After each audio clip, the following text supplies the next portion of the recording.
കൊച്ചിയിൽ കോടികളുടെ ഓൺലൈൻ നിക്ഷേപ തട്ടിപ്പ്. വ്യാജ ഷെയർ ട്രേഡിംഗ് ആപ്പ് വഴിയാണ് ഈ തട്ടിപ്പ് നടന്നത്. ഫാർമസ്യൂട്ടിക്കൽ കമ്പനി ഉടമ നിമേഷാണ് തട്ടിപ്പിനിരയായത്. ശ്യാം പ്രസാദ് ഉത്തമനാണ് വിശദാംശങ്ങളുമായി ചേരുന്നത്. ശ്യാം, ഈ തട്ടിപ്പിന്റെ ഉറവിടം ഏതെന്ന് തിരിച്ചറിഞ്ഞിട്ടുണ്ടോ? ആരെങ്കിലും കസ്റ്റഡിയിലാവുകയോ? പോലീസിന്റെ അന്വേഷണം ഏത് തരത്തിലാണ് പോകുന്നത്?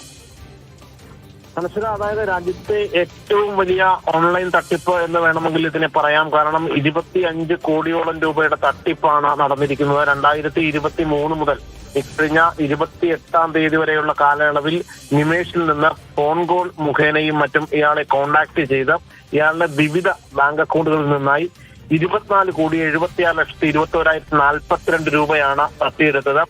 അത് 15 തവണയായിട്ടാണ് ഈ പണം കൈക്കലാക്കിയിട്ടുള്ളത്. ഇതിൽ പ്രധാനമായിട്ടും എടുത്തു പറയേണ്ടത് ക്യാപിറ്റാലിക്സ് ബോട്ട് എന്ന ടെലിഗ്രാം അക്കൗണ്ട് വഴി ചാറ്റ് ചെയ്ത capitalist.com എന്ന വെബ്സൈറ്റ് വഴി ട്രേഡിംഗ് നടത്തി ഉയർന്ന ലാഭം വാഗ്ദാനം നൽകിയാണ് ഇയാളിൽ നിന്ന് പണം വാങ്ങിയത്.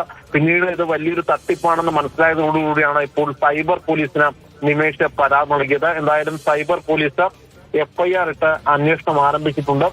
നിലവിൽ വിവിധ ബാങ്ക് അക്കൗണ്ടുകളിലേക്ക് ട്രാൻസ്ഫർ ചെയ്യിപ്പിച്ചാണ് ഈ പണമെല്ലാം കൈക്കലാക്കിയിട്ടുള്ളത്. അതുകൊണ്ട് തന്നെ ഈ ബാങ്ക് അക്കൗണ്ടുകളെല്ലാം തന്നെ കണ്ടെത്തേണ്ടതുണ്ട്. ഇത് കണ്ടെത്തിയ ശേഷം ഇത് മരവിപ്പിച്ച് പണം വീണ്ടെടുക്കാനുള്ള ശ്രമമാണ് സൈബർ പോലീസ് നടത്തുന്നത്.